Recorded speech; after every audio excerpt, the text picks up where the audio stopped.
Hey guys, and welcome back to the channel, and today we're going to be talking about sponge filters. This is a big one. I got this one on Amazon. It's not that coarse, but it's fine, so it's really like fine coarse. Sorry, let me turn this light on. So it actually polishes the water a little better than if you were to get the more coarse ones. I know the Aquarium Co-op actually has really good ones. They're more coarse, so you don't have to do the changes as much. But I think the finer it would be, I would recommend. It's a little more work, but it actually makes it polishes your water a little better. Anyway, they come in all different sizes. This is what I consider like a large. Yeah, what I consider a large. It comes with this little piece on top that comes out, and this should open up. If I can open it up, this opens up. This is the bottom that holds it down. This comes out, which helps you easy to clean because you can squeeze it out, whatever you want to do, rinse it. And then this. So this actually makes it stackable. As you can tell, it comes apart. And then you can just put them back on. And let's say you have a big tall tank, like a 75-gallon tall, or a 125, or a 155. 150 gallon, whatever. You can stack them up, so you can actually put two of these on top of each other, and you can actually put them in the same tank using one pump. Now that's pretty good. I like sponge filters. I have them in most of my tanks. I don't have them all in my tanks yet, but I am going to be putting them all in my tanks because first of all, they help for air, oxygen for the tank, and of course, not just that, they also help with cleaning the water. So it's really good. And then it's the same air pump I would put it for oxygen anyway, so I don't really mind it. Anyway, I think they recommend this for a 55-gallon tank. I don't think with the stock I have in my tanks this would be enough for a 55-gallon tank. For my 55-gallon tank, I would probably need about 2 or 3 of these, and that's me cleaning this every month, which I don't want to do. So I have my canister filter on it. I am going to be placing one of these guys in there as well, just to help a little bit, but with the canister filter is more than enough. Now anyway, sponge filters, reason why I like them is because they're cheap. I paid about I think $30 for 3 of them on Amazon. They come in all sizes. This is for the large. They also come in these small little ones that I buy for my little containers I have over here. They're off right now because what's it called? It's really loud when I turn the pump, but they look at the size difference. I think they recommend this for up to 3 gallons.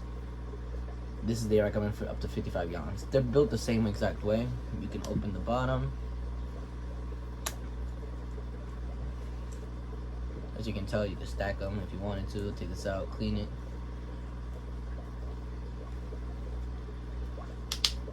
Now the best thing I like about it, because they're so small, like the small ones at least, since they're so small, they fit everywhere, and then you can hide them. I mean, they're not the best looking ones, but they can be used off the same air pump you have for oxygen, so it actually takes up one less spot on the outlet, and it's just cheaper to maintain compared to another filter. If you buy a hang on the back filter for a 55-gallon tank, that can easily cost you about $40 to $50 versus this that costs you about $12, $13 each. And if you have this in another tank and you need to pop them out in a cycle tank and you want to start a new tank, you can just grab this guy and put him in there and then automatically have an instant cycle tank. Now, talking about that, I wanted to get into it because I am going to be selling these. I bought these so I can put them in my tanks. I have a 150-gallon tank that I'm going to be putting this guy in. I have my 30-gallon tank here that has a sponge filter already, but I'm going to be popping one more in there, so I can actually cycle, get this one seated. What they consider seated is actually be ready to put in another tank, so they can get instantly cycled and don't have to wait that long process of cycling a fish tank. I'm going to be popping this guy in there, and I'm going to be popping one more in my 55 for one reason only. I'm planning on selling these guys, so these guys are going to be I'm going to plan on doing them, I think, on eBay. But you can definitely DM me on Instagram or message me on Facebook for prices, and I would be shipping these. I'm still figuring out a price point. I see some people selling them online for $25 seated. They're not the best brand. I bought them off of Amazon again. All of the ones I have are from Amazon. I haven't bought any yet from any other place for mainly 2 reasons. Because they're cheap. I know the Aquarium Co-op one. I'm gonna get some of those eventually, but I want to get these going because these are mainly just to help cycle a tank. Instantly cycle a tank, and then they also help. I mean, I know they're not the best, considered like the #1 on the market, but they work. And since it's finer holes, finer quartz, it's gonna make actually your tank look a lot cleaner and a lot shinier compared to the other ones. But again, it's just a little more maintenance. Now, the way I usually clean them, there's a lot of videos online how you want to clean if you want to learn how to clean them, but it's just a basic quick run through I'm going to be doing. What I usually do is take this out when I'm doing a water change. I take this out, I obviously open it, I take it out of the tank, I have it here, and I just dump it in the same bucket or whatever container I have from the used fish tank water, and I just squeeze it. And every time I take out a bucket of water, I would definitely do this again, redo the process about 3 to 4 times. So usually when I do my changes on my, let's say, 55-gallon tank, I take about 4 buckets, so I would do this about 4 times. Now if I do it on my 30-gallon tank, I only take about 1 bucket, 2 buckets maybe, so I would only do it twice. I only do it by that because I don't want to use water that's from the sink directly, because you can kill any beneficial bacteria. And now if you do it in the fish tank water, you don't really kill off any beneficial bacteria because it's still in the same water. The chlorine and the chemicals that are in the water from the sink might actually kill off any bacteria that the fish tank actually needs, and you can end up crashing your cycle, which would suck. Harming your fish and etc. Anyway, yeah, so my opinion on sponge filters, I think they're amazing, they're great, they're cheap. I remember that, they're cheap compared to most filters. They're easy to maintain. I mean, like, this never gets clogged, really. I never had a problem with it getting clogged, like actually clogged, but I still clean them. I don't even clean them that often. Like, I have one in my shrimp tank that I haven't cleaned in about 2 months. I probably am not even gonna clean it yet for another few days because it's still going good. I mean, I have no problem with it. I'll show you guys right now, but yeah, and the other tanks I've never had a problem. I've recently changed the one I recently rinsed the one I had in my 30-gallon tank because it was a little dirty, but that was all. Anyway, I'm gonna show you guys a video of them in use.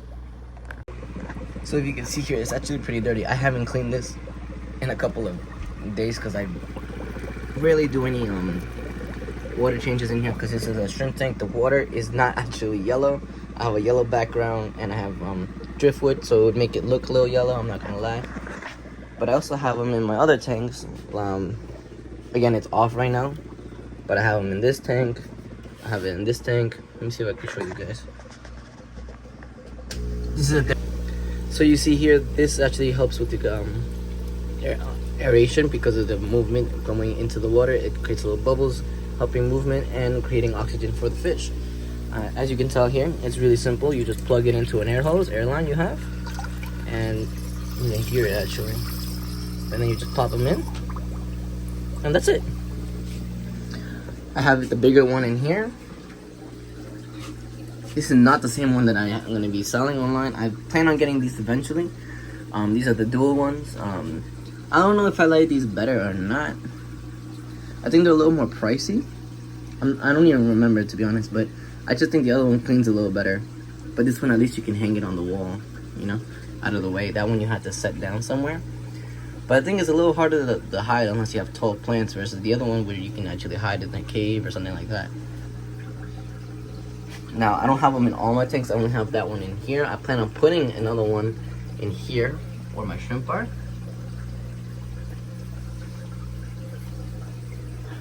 But I do have them in, I have one in my 50-gallon tank, 75-gallon tank back there. And I also have one in my 150-gallon tank back there. And I also have one here. This is the big one that I plan on selling. As you can tell, the aeration is great. I haven't not changed that yet, and it's been about 3 months. and it's not even that dirty. I also have a canister filter on it though, so it's not working by itself, but it just works. I don't have any aeration in here yet, so I'm going to be putting a sponge filter in this one as well. Again, I ordered a 3-pack. They come in this little box. Clips for the aeration hose, but that's pretty much it. Anyway, so guys, I'm going to be showing you the demonstration on how I set this up. I'm going to be putting another small little one in here in replace of this aeration bubble. I already have one in there, by the way, but I'm going to be replacing it with this. So, most of them come with this little thing. This one did come with it, but since I do have pleco babies in there, they like to swim in here and get stuck. So I'm going to just pop it out, and that's what I did for this. So we're going to set this up. Again, like I said, it's very simple. Usually it comes already built like this, but if you ever have a problem, it comes apart. It's really simple. So this is the top, right? You have this little thing. You have this little bottom piece that looks a little different. Put the sponge through the hole first. Push this piece, not this one, but this one, into here. Hear the click, and then pop this one into here, and then that's pretty much it. I'm building it at least. Okay, so now the second part is actually placing it in there. So again, all you need is an aeration hose, which I have one right here. Anyway, so I got it out. I'm gonna be popping this into here, and now this is ready. That's it. That's all it takes. So now what we're gonna do is just let it get some water, wait for it to sink, squeeze it a little bit a couple of times, and it'll sink down. And that's pretty much it. Again, since I don't really care the way I kind of hurt myself opening that. Since I don't really care about the way it looks,